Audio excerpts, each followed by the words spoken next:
Opposition alléchante entre Saint-Etienne et Monaco dans une chaude ambiance avec un chaudron orné de tifos pour les 25 ans des Magic Fans.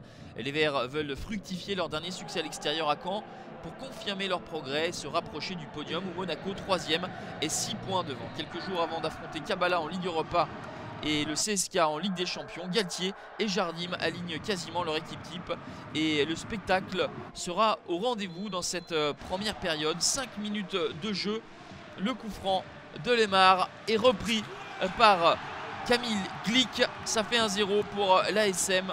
30e but depuis le début de la saison pour la meilleure attaque du championnat. Camille Glick qui s'est défait du marquage pour battre de près Stéphane Ruffier.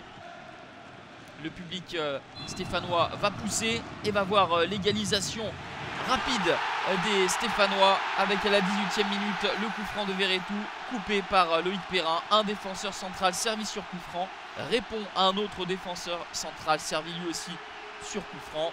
Ça fait un but partout. Première réalisation pour Loïc Perrin et petit événement, premier but en première période inscrit par les Verts depuis le début du championnat. Stéphane Ruffier va avoir du travail dans cette première période. Il s'interpose magnifiquement devant Kylian Mbappé, titularisé déjà la semaine dernière lors du succès de l'ASM face à Montpellier. Il montre de belles choses, le jeune Kylian Mbappé. Monaco se procure les principales situations et Stéphane Ruffier doit une nouvelle fois être vigilant et repousser cette frappe lointaine de Fabinho des 2 points. Un partout, c'est le score à la pause dans cette rencontre entre représentants français en Coupe d'Europe. Et l'intensité, le rythme, l'ambiance étaient de type match européen. La deuxième période sera légèrement moins enlevée avec un peu plus de calcul de part et d'autre, même si quelques occasions, notamment dans le dernier quart d'heure, seront à retenir.